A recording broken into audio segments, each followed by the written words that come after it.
नमस्कार दोस्तों, चलिए दोस्त आज बात करने वाले हैं स्मूथ कैप्सूल के बारे में। यह किसके लिए होता है, कैसे प्रयोग करते हैं, क्या क्या साइड इफ़ेक्ट है और यह दवा किस तरह से काम करती है, सब कुछ बताएंगे। लेकिन आप वीडियो को बिल्कुल भी स्किप मत करिए, नहीं तो आपको पूरी तरह से जानकारी नहीं मिल पाएगी। ठीक है दोस्त, चलिए वीडियो शुरू करते हैं। चलिए दोस्त, इसमें बता देते हैं कि साल्ट क्या है। कैल्शियम डोबुसिलेट एंड डोकुसेट सोडियम इसमें साल्ट है और यह दवा आपके नज़दीकी मेडिकल स्टोर पे मिल जाए। इसे आप ऑनलाइन भी परचेज कर सकते हैं और यह दवा एस्टो कंपनी की दवा है। ठीक है दोस्त, चलिए अब आपको बताते हैं किसके लिए फ़ायदा करता है। ये देखिए, बवासीर के लिए फ़ायदा करता है। बवासीर क्या है बताना चाहूँगा आपको। बवासीर रोग, जिसे पाइल्स भी कहा जाता है, गुदा व मलाशय में मौजूद नसों में सूजन व तनाव आ जाता है। आमतौर पर यह गुदा व मलाशय में मौजूद नसों का वरीकोन्स रोग होता है। बवासीर मलाशय के अंदरूनी हिस्से या गुदा के बाहरी हिस्से में हो सकता है। चलिए दोस्त, अब आपको बताते हैं इसके लक्षण क्या। लक्षण जैसे दर्दनाक मल त्याग, जिसमें मलाशय या गुदा को चोट पहुंचा सकती है। मल त्याग के दौरान ब्लीडिंग होना, गुदा में एक बलगम जैसा स्राव निकलना, गुदा के पास एक दर्दनाक सूजन या गांठ का होना, गुदा के क्षेत्र में खुजली जो लगातार रुक रुक कर हो सकती है।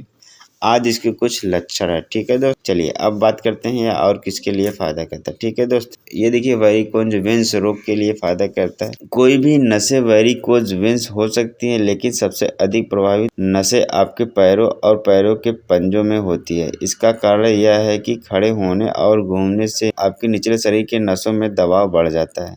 वेरिकोज वेन्स आमतौर पर त्वचा की सतह के नीचे उभरती हुई नीली नस दिखाई देती है।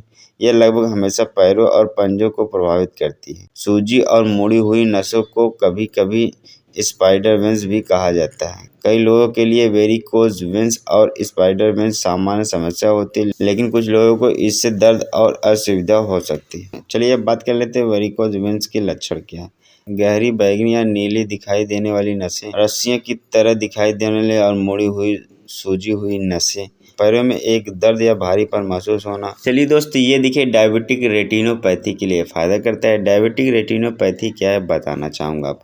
डायबिटिक रेटिनोपैथी यानी कि डायबिटीज़ के कारण होने वाले आँख संबंधी रोग है, जो मधुमेह के मरीजों में काफ़ी आम होता है। डायबिटिक न्यूरोपैथी आमतौर पर उन लोगों को ही होता है जो सालों से डायबिटीज़ से ग्रसित है। आमतौर पर डायबिटीज़ के कारण रेटिना की रक्त वाहिकाएं क्षतिग्रस्त होने के परिणामस्वरूप होता है। डायबिटिक रेटिनोपैथी के लक्षण में धुंधला दिखाई देना, दोहरा दिखाई देना, रंगों की पहचान करने में कठिनाई, रात के समय दिखाई न देना। इस रोग का परीक्षण आँखों के विशेषज्ञ डॉक्टर के द्वारा किया जाता है। इस दौरान में आंखों की पलकों को उठाकर करीब से जांच करते हैं। इसके अलावा परीक्षण करने के लिए कुछ विशेष टेस्ट भी किए जाते हैं। चलिए दोस्त, अब आपको बताते हैं कि इसका प्रयोग कैसे करते हैं। ठीक है दोस्त, देखिए सुबह शाम एक ही गोली लेते हैं, लेकिन डॉक्टर के सलाह के अनुसार ही इसका प्रयोग करें। उसके पहले इस दवा का प्रयोग न करें। ठीक है दोस्त, चलिए अब बात कर लेते हैं इसके साइड इफेक्ट का। जैसे जी मचलना, डायरिया, त्वचा में रैशेज पड़ना, बुखार आना, चक्कर आना, सिर दर्द, इसके कुछ साइड इफ़ेक्ट देखने को मिल गए हैं। अगर ये सब साइड इफ़ेक्ट मिल रहा है तो दवा को बंद कर दीजिए, डॉक्टर से सलाह लीजिए,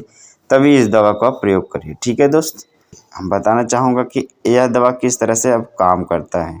स्मूथ कैप्सूल दो दवाइयों का मिश्रण है, डोकोसेट और कैल्शियम डोबोसिलेट।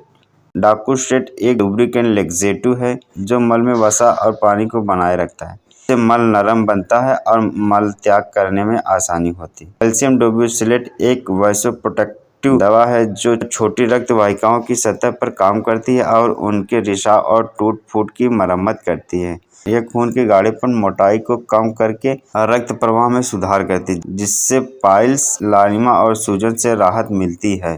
अब बात कर लेते हैं कि यह जानकारी ऑफलाइन और ऑनलाइन के माध्यम से बताई गई है। मेरे माध्यम से बताई गई किसी भी दवा, किसी भी सलाह या किसी भी एडवाइस का प्रयोग करने से पहले एक बार अपने नज़दीकी डॉक्टर से सलाह ले लीजिए, तभी उस चीज़ का प्रयोग करिए, अदरवाइज उस चीज़ का प्रयोग ना करें। ठीक है दोस्त, वीडियो अगर अच्छी लगी हो तो हमारे चैनल को सब्सक्राइब करिएगा, बेल आइकन दबा दीजिएगा ताकि सबसे पहले नोटिफिकेशन आप तक पहुँच सके।